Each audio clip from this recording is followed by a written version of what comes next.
Salam saudara sekalian, senang sekali saya Pendeta Rubin Adi Abraham bisa melayani Anda pada hari ini. Dan saya pada kesempatan ini ingin menyampaikan firman dalam kaitan dengan Natal dengan judul Karakter Orang Pilihan Allah. Mari kita akan baca firman Allah dari Matius pertama ayat 18 sampai 21. Demikian firman Tuhan. Kelahiran Yesus Kristus adalah seperti berikut. Pada waktu Maria ibunya bertunangan dengan Yusuf, ternyata ia mengandung dari Roh Kudus sebelum mereka hidup sebagai suami istri. Karena Yusuf suaminya seorang yang tulus hati dan tidak mau mencemarkan nama istrinya di muka umum, ia bermaksud menceraikannya dengan diam-diam. Tetapi ketika ia mempertimbangkan maksud itu, malaikat Tuhan nampak kepadanya dalam mimpi dan berkata, "Yusuf anak Daud, janganlah engkau takut mengambil Maria sebagai istrimu, sebab anak yang di dalam kandungannya adalah dari Roh Kudus. Ia akan melahirkan anak laki-laki dan engkau akan menamakan dia Yesus, karena dialah yang akan menyelamatkan umatnya dari dosa mereka." Amin. Saudara sekalian, tokoh yang Allah pakai untuk menjadi bapa asuh Yesus adalah Yusuf. Mengapa dia yang dipilih oleh Allah? Apakah karena dia orang kaya atau orang pandai? Ternyata tidak. Saya percaya yang Allah cari adalah orang yang mengasihi dia, orang yang berkenan di hatinya, walaupun orang itu adalah orang yang sederhana. Dalam 2 Tawarik 16 ayat 9 dikatakan, karena mata Tuhan menjelajah seluruh bumi untuk melimpahkan kekuatannya kepada mereka yang bersungguh hati terhadap dia. Saya melihat di dalam diri Yusuf ini ada sikap hamba. Dan saya yakin orang dengan sikap hamba inilah yang akan dipakai Allah menjadi alat kemuliaannya. Di akhir zaman ini pun Tuhan sedang mencari orang-orang yang memiliki sifat hamba seperti Yusuf, karena akan dipakai untuk menyatakan kedahsyatannya yang luar biasa. Nah, hamba itu saya akan gunakan akronim untuk menjelaskannya, HAMBA. Yang pertama, orang yang dipakai Tuhan itu adalah orang yang hatinya tulus. Ayat 19a tadi berkata, karena Yusuf suaminya seorang yang tulus hati. Tulus hati artinya tidak bercabang hati. Tidak ada trik untuk menjebak orang lain. Nggak ada udang di balik batu. Dia adalah orang yang mengasihi Tuhan dengan hati yang utuh, hati yang bulat. Sekarang ini ada banyak orang ingin ikut Yesus karena pengen jadi orang kaya, pengen jadi orang sukses. Jadi kalau dia nggak sukses, nggak kaya, ya dia lari tinggalkan Yesus. Saudara, saya mau bilang orang yang mencari Tuhan hanya untuk mendapat berkat. Dia bisa terima berkat, tapi dia nggak akan ketemu Tuhan. Tapi kalau orang mencari dia dengan hati yang murni, dia akan berjumpa dengan Tuhan. Dan Allah, Yehova Jireh, akan menyediakan apa yang kita butuhkan. Karena itu mari kita setia kepada Tuhan. Bukan hanya pada waktu menguntungkan, tapi ketika resiko, kesulitan, tantangan datang dalam kehidupan kita. Saya teringat ada 3 orang rekan daripada Daniel, yaitu Sadrah, Mesa, Abednego. Mereka memiliki ketulusan hati untuk mengiring Tuhan. Bahkan ketika raja menyuruh mereka untuk menyembah patung yang didirikannya, mereka berkata, "Raja, kami akan tetap menyembah Allah. Bahkan seandainya kami harus dimasukkan di dalam dapur api seperti yang telah dititahkan oleh raja, kami tidak akan menyangkal Tuhan yang kami sembah siang dan malam." Raja murka, dilemparkan ketiganya ke dalam api. Ternyata mereka tidak mati, tidak hangus, karena ada pribadi yang keempat yang hadir di dalam dapur api itu. Dan saya percaya itulah Yesus dalam wujud teofani yang sudah datang bahkan sebelum dia lahir di Bethlehem, karena Yesus sesungguhnya adalah anak Allah yang kekal. Saudara-saudara, orang yang tulus hati adalah orang yang jujur di hadapan Tuhan dan di hadapan manusia. Itu yang terjadi juga dengan Yusuf. Tidak ada satu dosanya yang dicatat di dalam Alkitab. Tidak berarti Yusuf ini orang yang sempurna. Tentu ada kekurangan. Tetapi tidak ada hal-hal yang menonjol dari kekurangannya. Karena yang Allah perhatikan adalah kelebihannya. Kini ada banyak orang pinter otaknya, hatinya bengkok, saudara. Dan orang semacam ini nggak akan dipakai Tuhan dalam arti yang sesungguhnya. Orang kalau nggak jujur, dia bisa menghalalkan segala cara untuk mencapai tujuan. Tipu sana, tipu sini, bohong sana, bohong sini. Kalau di gereja nyanyi, memuji Tuhan dengan penuh perasaan. Tapi kalau lagi dagang, nipu orang juga dengan penuh perasaan, saudara. Nah tentu orang semacam ini bukan orang yang berkenan kepada Tuhan. Yesaya 33 ayat 15 dan 16 berkata, orang yang jujur, dia akan tinggal aman di tempat-tempat tinggi. Bentengnya ialah kubu di atas bukit batu. Rotinya disediakan oleh Tuhan, air minumnya terjamin. Artinya orang yang jujur Tuhan akan angkat dan Tuhan sediakan apa yang dia butuhkan. Saudara, pada masa kini ada banyak cobaan untuk kita tidak jujur, untuk kita kompromi dengan dosa. Tapi lihat Yusuf, sekalipun dia tukang kayu yang miskin, tetapi dalam kondisi ekonomi yang terdesak, dia tetap menjaga ketulusan hatinya. Dia tidak mencuri, dia tidak berdusta. Dan inilah yang menyebabkan Tuhan memakai hidupnya. Saya percaya bahwa orang yang jujur itu akan mendapatkan berkat dari Tuhan. Satu kali ada seorang pelayan restoran di Amerika Serikat yang setelah melihat ada tamunya seorang ibu selesai makan dan kemudian pergi. Ketika dia bersihkan meja, ternyata dia lihat ada dompet si ibu itu yang jatuh di lantai. Lalu dia cepat-cepat kejar ibu tersebut, tapi ternyata ibu itu sudah tidak nampak. Lalu kemudian dia buka isi dompetnya, 15.000 US dollar isinya. Wah, dia juga bingung, buat apa sih ibu ini bawa uang cash sebanyak ini?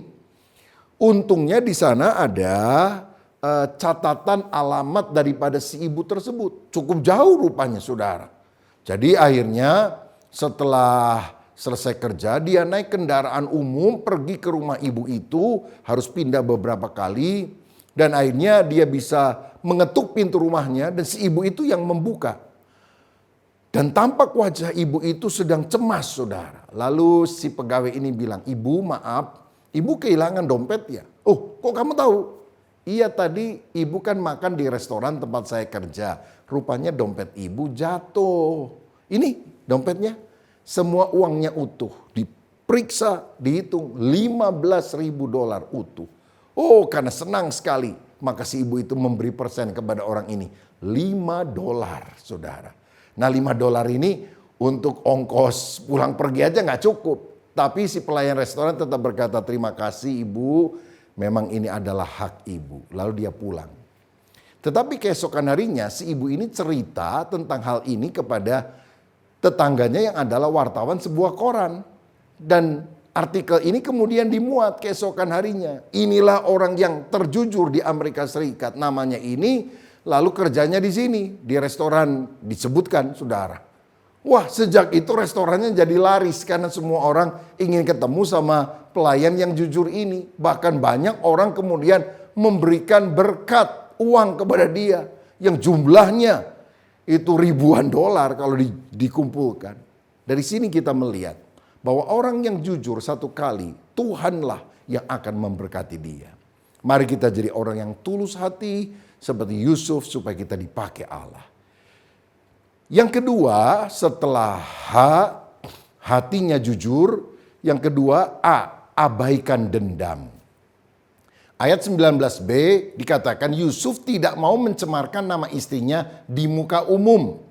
Karena itu ia bermaksud menceraikannya dengan diam-diam.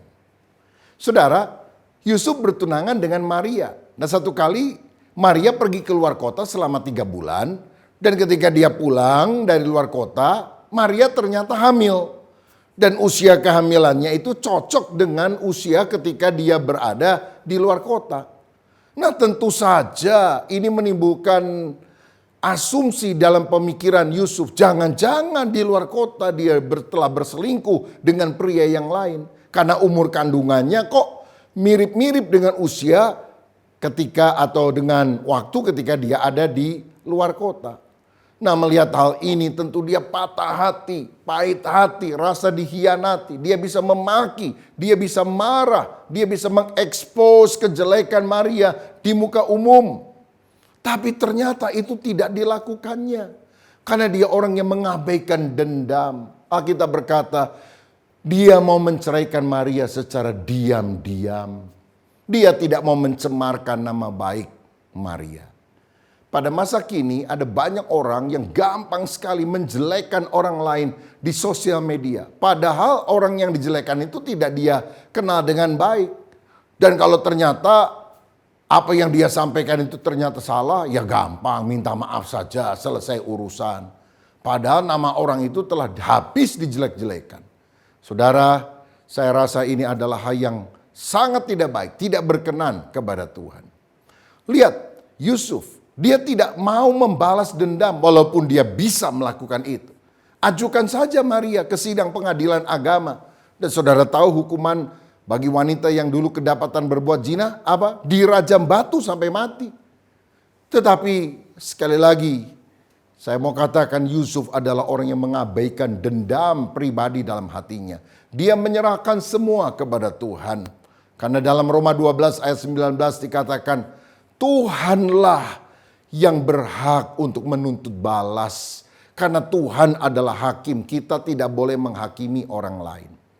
Pada masa kini ada banyak orang yang suka membalas kejahatan dengan kejahatan. Lihat ya, film silat misalnya. Ada sebuah keluarga hidup rukun lalu didatangi oleh gerombolan perampok yang membantai mereka semua dan kemudian seluruh hartanya dijarah. Dan ketika mereka pulang tanpa mereka tahu, anak yang paling kecil dari tuan rumah itu sembunyi di bawah kolong ranjang. Setelah dewasa, anak ini berlatih ilmu-ilmu silat. Dan akhirnya setelah menjadi jagoan, dia bantai seluruh keluarga daripada orang yang pernah membantai keluarganya dulu. Dan ketika dia sudah puas melampiaskan dendamnya, dia pulang dan tanpa dia sadar, anak dari yang punya rumah sedang ada di bawah kolong lemari. Lalu anak yang ada di bawah kolong lemari ini belajar ilmu silat. Mungkin dari Sun Gokong, siluman monyet begitu saudara. Dan setelah dewasa dia bantai keluarga yang pernah membantai keluarganya. Tapi tanpa dia sadar anak dari yang punya rumah sembunyi juga di bawah kolong lemari. Wah begitu terus balas membalas. Daging puas, roh makin merana. Seperti lebah kalau menyengat manusia. Waduh kita sakit. Tapi lebahnya akan mati saudara. Orang yang dipakai Allah adalah orang yang walaupun tersakiti. Dia berusaha menjaga hati, mengabaikan dendam. Karena dia tahu itu adalah haknya Tuhan. Yusuf adalah orang yang penuh dengan kasih. Dia adalah orang yang rela mengampuni orang yang telah menyakitinya. Dia tidak mau menjatuhkan tangan kepada Maria. Di dunia ini ada 3 konsep hidup. Yang pertama konsep hidup iblis. Balas yang baik dengan jahat, balas yang jahat juga dengan yang lebih jahat. Itu iblis saudara. Kalau saudara dibaikin sama orang tapi saudara balasnya jahat, hati-hati iblis itu namanya. Tapi yang kedua adalah konsep hidup manusia. Balas yang jahat dengan jahat, balas yang baik dengan baik. Kok kamu baik sama dia? Oh dia juga baik sama saya. Kok sama dia kamu jahat? Ya dia juga jahat sama saya. Itu manusiawi. Tapi konsep hidup ketiga inilah yang kita harus miliki, konsep hidup Allah. Jangan kamu kalah terhadap kejahatan, tapi kalahkanlah kejahatan dengan kebaikan. Kalau orang jahat sama kita, kita balas jahat, kita sama-sama jahat dong. Tapi kalau orang menabur jelek kepada kita, kita tetap menabur baik. Itulah teladan Tuhan Yesus. Presiden Amerika Serikat yang namanya Abraham Lincoln, satu kali punya saingan yang namanya Jenderal Stanton yang selalu menjelek-jelekan dia. Tetapi setelah Abraham Lincoln terpilih jadi presiden, dia mengangkat Jenderal Edwin Stanton ini menjadi menteri angkatan perangnya. Wah, banyak anak buah dari Lincoln kaget. Dia bilang, wah bahaya itu Pak. Apa Bapak lupa? Dia kan yang menentang engkau. Nggak apa-apa. Aku akan mengalahkan dia bukan dengan kejahatan, tapi dengan menjadikannya sebagai sekutuku yang terdekat. Tapi kan bahaya, menteri angkatan perang, bisa angkat senjata. Ya gantilah jadi menteri urusan lain. Misalnya menteri urusan peranan wanita, kan aman itu ya. Tapi Lincoln bilang enggak, aku tetap dengan pendirianku. Dan Stanton inilah yang akhirnya menjadi sahabat yang paling karib dengan Lincoln. Bahkan dia yang berdiri memberikan kata-kata sambutan ketika Lincoln meninggal.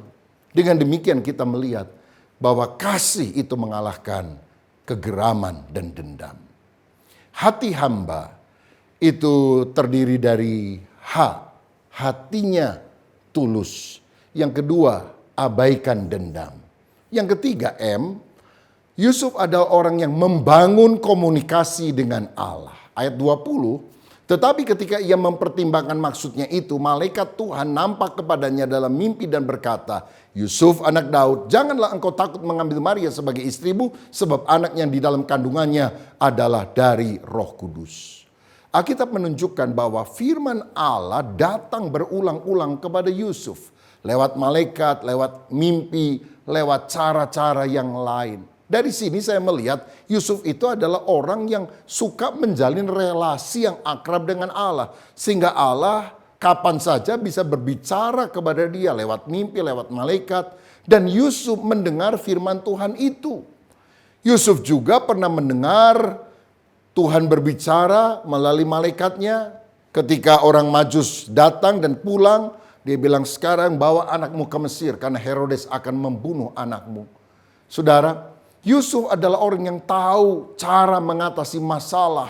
Karena apa? Dia selalu dekat dengan Tuhan. Mendapatkan petunjuk Tuhan. Tanpa petunjuk Tuhan, hidup kita akan diwarnai dengan kebingungan. Kita akan kacau, kita akan salah langkah. Dan akibatnya adalah fatal.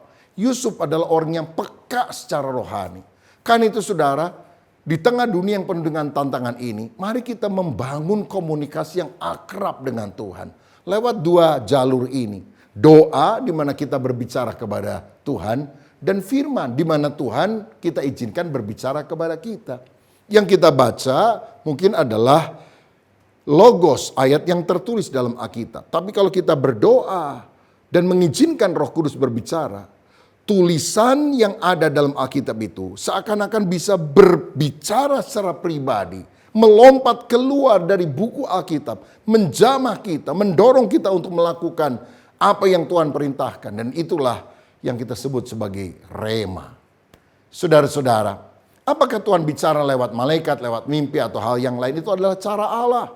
Yang penting adalah mari kita mendengarkan firman Tuhan. Bahkan ketika hamba Tuhan berbicara kepadamu, atau ketika temanmu memberikan nasihat kepadamu, kalau saudara yakin itu adalah kehendak Tuhan, kita harus ikut, saudara. Sehingga kita benar-benar dituntun di dalam kebenaran. Karena itu jalinlah relasi dengan Tuhan juga melalui doa. Karena doa merupakan pintu gerbang untuk kita mengalami perkara-perkara supranatural yang berasal dari Tuhan. Tahukah saudara, bahkan di tempat ini ada banyak suara-suara. Tapi kenapa kita tidak bisa mendengar? Karena kita nggak punya receivernya, penangkap suara itu. Tapi kalau kita nyalakan radio, maka suara itu akan kita dengarkan di sekitar ini. Begitu juga di antara begitu banyak suara. Ada suara Tuhan yang mau berkumandang kepada kita. Karena itu nyalakan sinyal on terus dalam hidup kita. Sehingga sewaktu-waktu ketika ada berita, Tuhan mau berbicara kepada kita, kita langsung mendengarnya. Saudara, mari kita membangun komunikasi dengan Tuhan. Yang berikutnya adalah HAMB. Bertindak karena taat. Ini ciri orang yang dipilih Tuhan untuk melakukan kehendaknya seperti Yusuf. Bertindak karena taat. Ayat 24, sesudah bangun dari tidurnya, Yusuf berbuat seperti yang diperintahkan malaikat Tuhan itu kepadanya.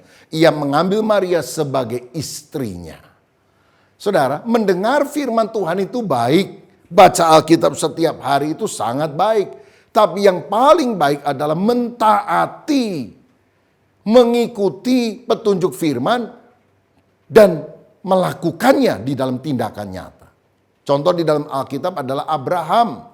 Tuhan memberikan perintah agar Abraham meninggalkan tempat kediamannya, Ur Kasdim, pergi ke sebuah negara yang dia tidak tahu, tapi dia taat. Bahkan ketika dia di kemudian hari harus mempersembahkan anak tunggalnya yaitu Ishak di Bukit Moria. Walaupun hatinya hancur, dia taat. Ketaatan mendatangkan berkat, ketidaktaatan mengundang kutuk di dalam kehidupan kita. Kenapa Abraham disebut sebagai bapa orang percaya? Karena dia taat. Ketidaktaatan hanya memperlambat proses pembentukan Allah dalam kehidupan kita. Orang Israel berputar-putar 40 tahun di padang gurun sampai mati karena tidak taat. Padahal kalau taat 40 hari saja sudah sampai di tujuan, saudara. Ketidaktaatan akan memperlambat proses pembentukan Allah dalam hidup saudara. Tapi mari kita belajar taat. Saya teringat orang-orang Arab itu suka punya peternakan kuda ras, kuda unggul, saudara. Jadi setelah mereka dipelihara, untuk kemudian mereka mau dijual, mana yang paling bagus, dilakukan seleksi dengan cara ini. Mereka dilapari beberapa hari, nggak dikasih makan. Dan dalam kondisi lapar, kemudian pintu gerbang dibuka. Dan beberapa ratus meter di depan para kuda itu berada, ada padang rumput hijau. Dan para kuda itu tahu kalau tut tut tut tut artinya mereka boleh keluar dari kandang dan lari mendapatkan padang rumput hijau dan makan. Tapi kalau tut panjang itu artinya mereka harus pulang. Nah saudara, jadi ketika pintu dibuka lalu bunyinya tut tut tut tut, wah mereka lari dan siap untuk makan karena mereka sudah begitu lapar. Tapi begitu mereka mau memakan, ini kurang ajar juga ini penjaganya saudara, dia ambil peluit yang sama, dia tiup tut. Saudara tahu, kuda-kuda sebagian berhenti, sit, langsung balik lagi. Tapi sebagian besar, wah sudah lapar disuruh balik, udah pokoknya makan dulu baru nanti balik. Sebagian besar kuda nggak taat, hanya sedikit kuda yang taat. Langsung dipisahkan. Kuda yang taat menjadi kuda kualitas nomor 1 yang harganya dijual paling mahal. Tapi yang tidak taat menjadi kuda kualitas nomor 2. Saudara, Tuhan mau kita jadi orang Kristen kualitas nomor 1. Dan kualitas nomor 1 ditentukan oleh apa? Ketaatan. Ada seorang penginjil dari China yang datang ke Indonesia. Lalu penginjil dari Indonesia tanya, apa resepnya di China walaupun banyak tekanan, kekristenan meningkat dengan begitu pesat? Mereka bilang, oh karena kami suka baca Alkitab. Ah, orang Kristen di Indonesia juga suka baca Alkitab. Oh tapi beda. Coba kalau Anda baca Alkitab, caranya gimana? Kan bacanya dari kiri ke kanan. Misalnya, percayalah kepada Tuhan. Kepalanya kan goyang-goyang dari kiri ke kanan. Kalau orang Arab, dari kanan ke kiri, goyang-goyang juga. Begitu. Enggak katanya. Geleng kepala. Tapi kami kalau baca Alkitab kan tulisan Mandarin dari atas ke bawah. Jadi percayalah kepada Tuhan. Jadi bacanya sambil ngangguk-ngangguk. Ya Tuhan, Tuhan, katanya. Karena itulah banyak orang-orang mengalami kemajuan di sana. Nah saudara, saya tidak bermaksud kalau saudara baca Alkitab bukunya yang dibalik-balik. Tapi sikap hati kita yang harus dibalik. Ketika ada firman, bahkan mungkin yang tidak masuk akal, kita harus berkata, ya Tuhan, aku percaya. Taat mendatangkan berkat. Kalau Tuhan berkata, ampunilah musuhmu, ya Tuhan, aku taat. Kalau engkau memiliki kebiasaan kurang baik, mungkin suka merokok, atau berjudi dan yang lain, dan Tuhan menegur kita, kita berkata, ya Tuhan, aku mau taat. Kalau Alkitab mengajarkan kembalikan persepuluhan karena itu adalah milik Tuhan. Bawalah persembahan persepuluhan ke dalam rumah perbendaharaan. Kita berkata, ya Tuhan, aku mau taat. Ketaatan itulah yang menyebabkan Tuhan akan memakai kita. Karena orang yang dipilih Tuhan, orang yang dipakai Tuhan adalah orang yang sungguh-sungguh hidup di dalam ketaatan. Dan yang kelima, hamba, H-A-M-B-A. Ada penguasaan diri. Nah, Yusuf adalah orang yang dipilih oleh Tuhan untuk melakukan kehendaknya menjadi bapak asuh daripada Yesus yang lahir pada hari Natal. Karena dia adalah orang yang terbukti punya penguasaan diri yang baik. Dia tidak terburu nafsu. Ayat 20 tadi berkata, Yusuf mempertimbangkan maksud itu. Yaitu maksud untuk menceraikan Maria. Tapi akhirnya batal karena Roh Kudus bilang, jangan diceraikan karena ini kelahirannya atau kandungannya itu berasal dari Roh Kudus. Jadi Yusuf itu adalah orang yang mempertimbangkan setiap keputusan dengan hati-hati. Tidak gerasa gerusu, tidak sembrono. Nah saudara, seringkali maksud baik kita hancur karena keputusan kita yang tergesa-gesa, yang ceroboh, yang emosional. Saya pernah mendengar kisah tentang seorang Raja Mongol yang perkasa namanya Genghis Khan. Dia punya burung elang yang juga suka menyertai dia kalau berburu. Tapi satu kali ketika Genghis Khan ini sedang berburu, saudara sekalian, dan dia merasa haus, kelihatannya ada satu sungai yang airnya bening, dia mau cedok dan mau minum. Tetapi apa yang terjadi ketika dia cedok, itu elangnya menabrak tempat air yang ada sehingga jatuh. Lalu diambil lagi tempat air itu, dia mau minum lagi, dia tabrak lagi. Si elang menabrak lagi sehingga jatuh. Marahlah Genghis Khan. Dia bilang kurang ajar ini burung, lalu dia panah, mati saudara burungnya. Ketika burung elang itu mati, dia jatuh ke dekat sungai itu. Yang ternyata dekat sekali dengan tempat dia jatuh. Ada bangkai ular yang besar, yang baru mati, yang menyebabkan sungai yang kelihatannya bening itu sudah tercampur dengan hal-hal yang kotor yang bisa meracuni dan membuat Genghis Khan menjadi sakit. Elang itu kan bisa terbang melihat dari pandangan yang lebih tinggi. Tapi karena terburu-buru niat daripada elang ini bahkan menyebabkan dia mati. Genghis Khan menyesal, tapi penyesalan seringkali datang terlambat.